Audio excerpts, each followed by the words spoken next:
Hello and welcome back to the Zak and Buzz Review! So, today we are reviewing a long-awaited movie, which was The Lord of the Rings, The War of the Rohirrim. Yes! Muster the Rohirrim. Shields will be splintered, a sword day, a red day, ere the sun rises! Death! You're definitely going to need a big butter knife for this one because it is a Marmite of a movie. Ooh. Oh, yes. Okay, so perhaps we should preempt this by saying that we are extremely big Lord of the Rings fans. Yep. Lord of the Rings fans, from the books. 100%. Yep. We are scholars of Lord of the Rings, of all things Tolkien. Seems to be a popular title nowadays, the good Yep. old Tolkien scholars. Tolkien scholars, yes. Everybody on social media is a Tolkien scholar. Let's put it this way. We just love everything Tolkien, whether it be the animated movies from back in, what would be the 70s? 70s, 80s, yeah. Because all the way through, even now, you know, to the Lord of the Rings of Power, which, you know, I was really lucky to actually get into 3 episodes of that. Three episodes of that. Episodes of that. We did reviews. Please go check those out. Yeah, we did reviews. Just to be on set, to be in Moria. It's just, there's a wonderful experience. But the whole thing is, we love Tolkien. If you didn't know. Okay. And we love the Rohirrim. Rohan. Yes. A great kind of, almost like a kind of telling of like Anglo-Saxon. Yeah, it's very. I mean, that's the whole point. Reminiscent, I mean, without getting into a really huge kind of theological discussion about it. No, we're not going to debate whether or not bees exist in Middle Earth. No, yeah. The whole point of Lord of the Rings, it's meant to be the lost history, if you like, of England. Okay, that's why it's the Middle Earth, Middle England. It's meant to be this this lost time, and you know. And of course, you have certain elements are based on certain things, so you can't escape from the fact that the Rohirrim, the Rohan and everything, and especially in the Peter Jackson movies, are very much the horse lords are very much based on kind of Viking Anglo-Saxon. Yeah. And so we now get this unbefore told story of Helm Hammerhand and his daughter Hera. Yeah, basically the whole story of the Riders of Rohan, or the War of the Rohirrim, shall I say, is revolves around Hera, his daughter, and you've probably seen the. It's narrated by Eowyn, actually. Yeah, and you've got the Miranda Otto. The trailers give quite a lot away in the trailers, really. The eagles are coming! To an extent, I would say. More so of the first half of the movie. Yeah, there's not so much in the later stuff. It's, I mean, obviously, in the trailer, we're not giving this is a full review, so we can say what we like. But yeah, in the trailer, you do get the orcs saying, you know, "Why a Mordor?" You know, searching for rings. Mordor, what with rings? Which is interesting because that's Pippin and Merry, the actors who play the orcs in it. Yeah. But yeah, this is a really kind of an odd movie, and I'm saying it's odd in a good way rather than in a bad way, because if you look at all the background throughout the movie, all the artwork of the hall of Edoras and the city of Edoras and all that, even down to pretty much it's like a frame by frame shot of Helm's Deep, you know, out of the Peter Jackson movies, isn't it? Yeah. You know, they've basically very lovingly animated that. Basically taken all the background is like straight out of Peter Jackson's movies, which we all love. But then they put over the top the animation of the characters. Yes. And that's where I have a problem, because I'm expecting it to look Japanese, obviously, because that's the animation style. That's the animation style. It's an anime. And I accept got an entire teams, scores of people, and I accept who have previously worked in that field. I accepted that before I even went to see it. Yeah. But the characters are wearing really kind of anime futuristic stylized clothing. Very high fantasy. Yeah, gear. I mean, like Hera is wearing these thigh-length white riding Boot boots things. and a costume that just doesn't fit in the timeline. So to kind of like condense this a bit, it overall seems a bit of a clash of styles. Yeah, that's why I called it a Marmite movie, because I think you're going to like those styles or you're going to hate those styles and find it, the in-between area is going to be a bit I of think grey. from our background of obviously really liking Lord of the Rings, having grown up watching the original animated Lord of the Rings as well, I think it's easier for us to get on with this movie. Yeah.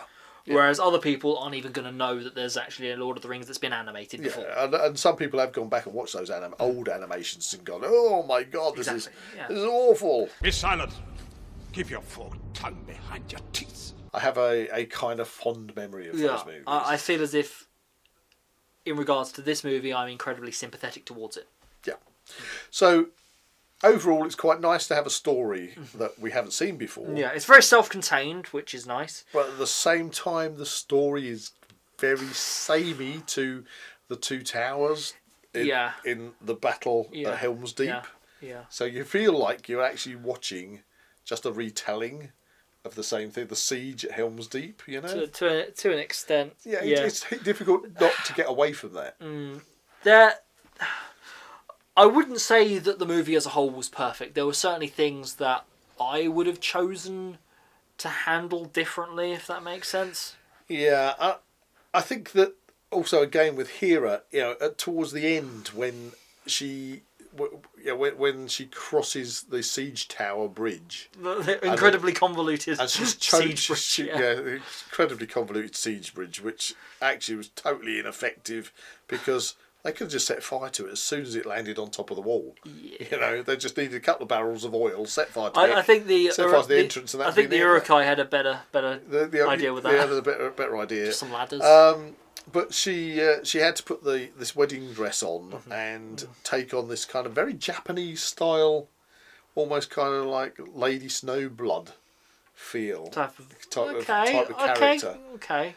She was like decided by putting a wedding dress on and charging down there. She was kind of some kind of vengeful ethereal, vengeful spirit. Yeah. And.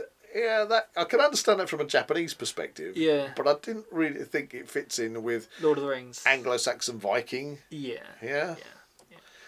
So there was definitely a clash of styles of how to tell a story, which should really be in that Anglo-Saxon. I mean, let's face it, Tolkien was a professor of Anglo-Saxon. Yeah, he wrote the dictionary. I wanted to see Anglo-Saxon portrayal, if you know what I mean, and it was very anime stylized. Yeah, but it was nice to see a Watcher in the water. Yeah, I think it was nice to see the Oliphax, the Mama Kills. And I love to see the fight between Helm Hammerhand and let's call it Ogre.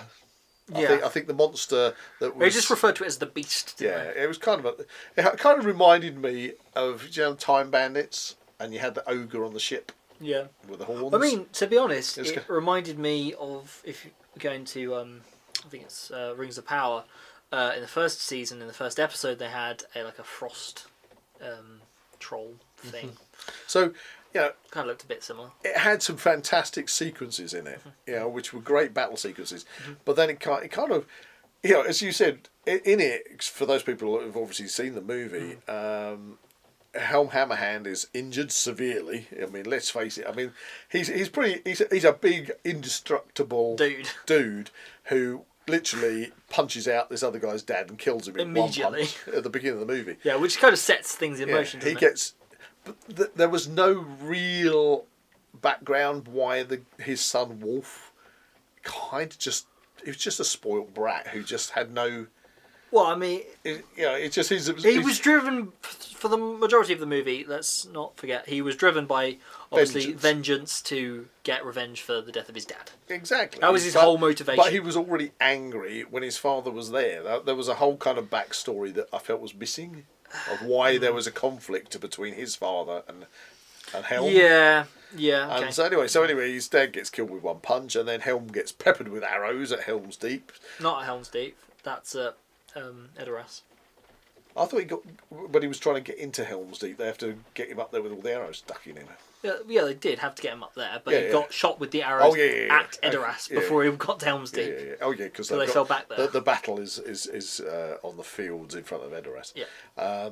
But yeah, so but he survives. Yeah. He survives, and then he magically disappears. Yeah. And he kind of magically disappears while his daughter Hera is got a head on the bed, You're kind of tending to him, yeah. tending to him. He disappears and leaves some blood streaks on the wall, which is a telltale sign of where he's gone.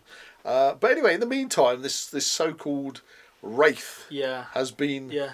killing the opposing sieging army. The horn of Helm Hammerhand. And as you said, it's actually working. And Yeah. it turns out to be Helm. Yeah. He's out there, unable, we assume, to get back in the Helm's Deep. Don't know what he's living off. Maybe he's eating the people he's killed. Well, that but could be that or the troll thing Well, doing that. Well, yeah, okay. I'm assuming. It kind of gets a bit metaphorical here. Yeah, I'm assuming he's killing everybody off. Yeah. One by one, all the guards. Basically, he's Ramboing the lot He's of them. Ramboing the lot of them and doing a great job. But Yeah. what I'm saying by he's might be eating them is because he's out there and he must be surviving off of something. Somehow. Some food somewhere along the line. But yes, one assumes that suddenly the orcs turn up and it's the orcs that have eaten the bodies. Yeah, they do kind of insinuate that. Do insinuate that. Or maybe that big beast that's with them. That as well. Yeah, so they're having a nosh up. But he's doing a good job. Yeah. And then it gets all cocked up, really, doesn't And it? Hera basically says to him, "You can't take them all on one by one." And I'm like, he seems to be doing a rather good job of doing it. that. If you just let your dad get on with it, job done. Well, he could be home by Christmas. Exactly. But yes, they have to do that mad run to get back into Helm's Deep. Yeah. And then, bless him, he has a mass fight outside. Can't quite work out the doors in Helm's Deep in this, because in this movie, the doors are like sliding. Star Trek doors. The main gate slides. Yeah. But if you look at Helm's Deep, at the front of it, where you come up the ramp, is a curved tower. Yeah. So I don't know where these doors are going. They should be sticking outside of the tower at that point. Anyway. And it's also got a bar, two bar loops on the back of the door that you would normally put But a locking bar in. But because they wouldn't quite slide, work. it wouldn't make any difference. So that was a kind of a little bit of a stylised weird thing. just use the secret door. Just use the secret door around the side. And then, of course, what happens is he has this mass battle, and the hero dies, but he gets frozen in place outside the And doors. somehow he gets his with hammer his, back. with his hammer. I think that's very kind hammer! of metaphorical. Metaphorical, there. but he's there with- Helm! Still! Stand! Yes, it It's is kind of the- like the most memorable bit of the movie, to be Yeah, honest. it is, and he's with his Other than, the Watcher in the Water swallowing an elephant. Yeah, that was good. I like the Watcher of the Water, gobbling up a rabid Mama kill. Mama kill. So it's got some really good bits in it. I did like the character of Helm, but he did seem to be grumpy towards everybody. Right from the beginning of the movie, he's banishing everybody, even the people that are being nice to him. The littlest You're being indiscretion. banished. You're being banished. Yeah. And again, at the end, when the banished cousin, Yeah. she manages to lumber his Helm's armour up to the eagle. And the eagle flies. I don't know how she tells the eagle to fly the stuff. I think she just does. It just does. But the eagle is kind of, I wouldn't say befriended her, because it always looks like it's going to take her head off.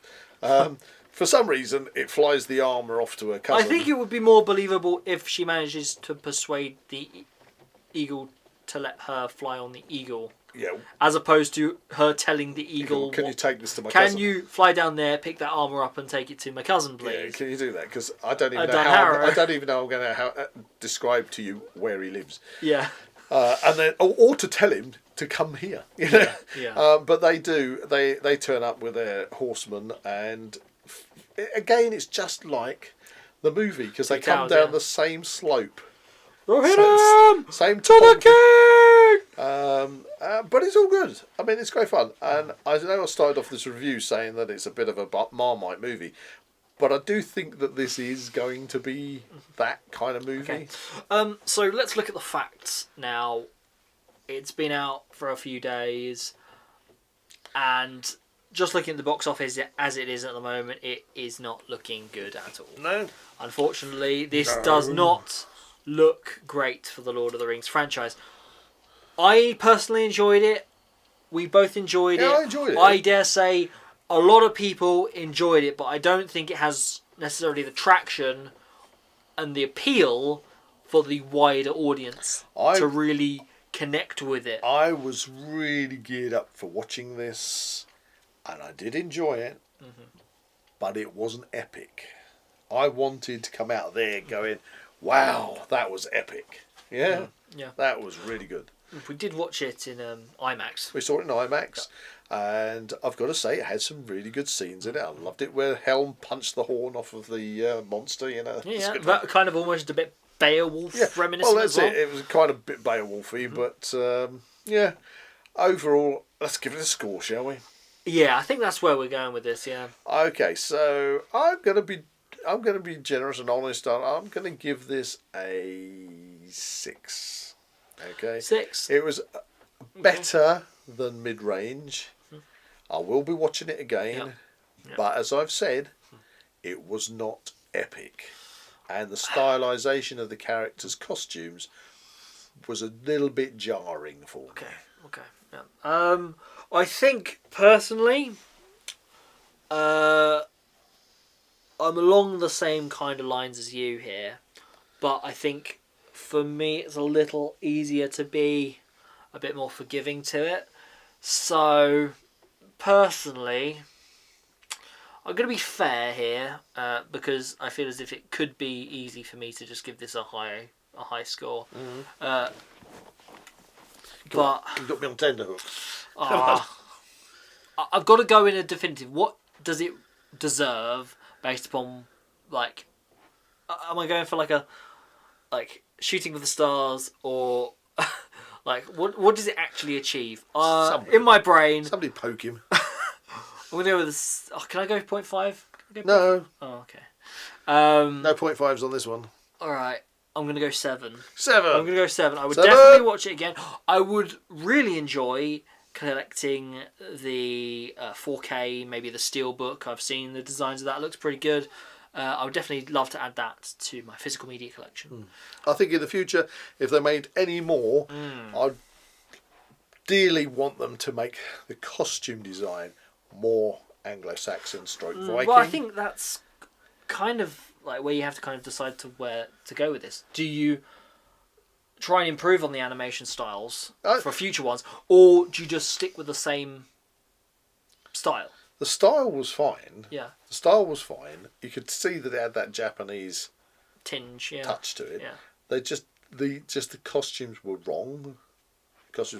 But I would like to see further explorations into the world of Tolkien. Yeah, even if they're completely new stories, they've got nothing that were never written by him, but within the same world. I'd like to see those, but I would prefer the costume to be tweaked. There you go. Okay. So that's our review of Lord of the Rings: The War of the Rohirrim. If you enjoyed this review, please like and subscribe to this channel and comment below any suggestions of further reviews you would like to see. And let us wish you all a very Merry Christmas Christmas and a Happy New Year.